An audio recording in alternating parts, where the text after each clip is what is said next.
আসসালামু আলাইকুম। আশা করি সবাই ভালো আছেন এবং আপনাদের দোয়া আলহামদুলিল্লাহ আমিও ভালো আছি।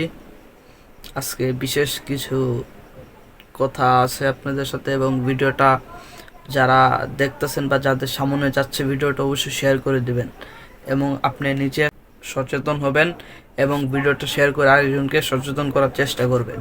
যে স্ক্রিনে যে ছবি দেখতেছেন ও হচ্ছে আমার ছোট চাচ্চু। ও গুলশান বনের দিকে থাকে। তবে খুবই দুঃখজনক একটা ঘটনা ঘটছে তার সাথে, যা এটা সে কখনোই এরকম ঘটনা ঘটবে বুঝতেও পারেনি। চলেন আমরা মূল কথায় চলে যাই আর স্ক্রিনের ছবিগুলো দেখেন। ও ডিউটি শেষ করে বাসায় যাচ্ছে রাত্রে।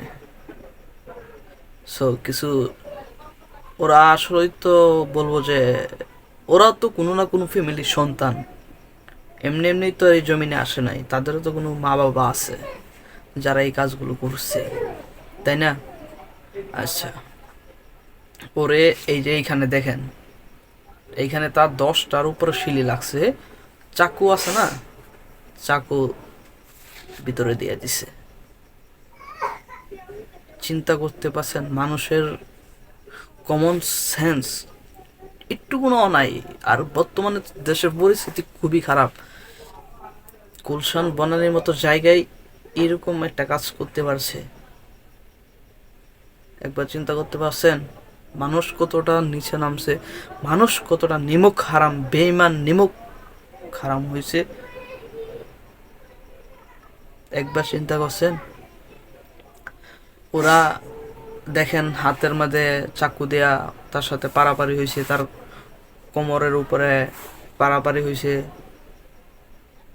এই যে একটা অবস্থা, দেশের পরিস্থিতি, আইন শৃঙ্খলা বাহিনী, আমি বুঝলাম না কিছু। আসলে দেশের সরকার যাওয়ার পরে মনে করি যে দেশের পরিস্থিতি খুব খারাপ।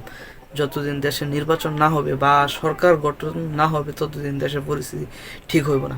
যে সরকারই আসুক না কেন, যেন সাধারণ জনগণ কি চাই, একটু নিরাপত্তা চাই, শান্তি চাই। সাধারণ জনগণ কি চায় যে সে রাষ্ট্রের টাকা মাইরা খাক বা অন্য একটা লোক অসুস্থ থাকুক বা অন্য একটা লোকের সমস্যা হোক? এটা সাধারণ মানুষ কখনোই চায় না।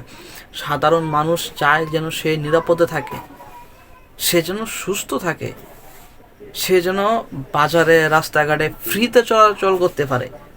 সো এরকম হচ্ছে যে আমরা এখন ঘর থেকে বের হলে আমরা ভয় পাই বা আমাদের ভয়টা কাজ করে।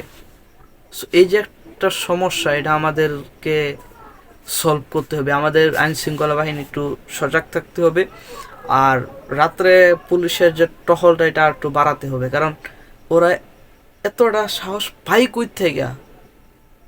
চিন্তা করতে পারছেন? ওরা ডাকাত, ঠিক আছে, মানলাম ডাকাত দলের লোক ওরা বা ছিনতাইকারী যাই হোক না কেন, নেশাখোর, ওদেরও তো মা বোন আছে, ওদেরও ভাই আছে, ভাই ভাইস্তা আছে, ওদেরও ফ্যামিলি আছে, যে না এরকম তো আর না, আছে, তাই না?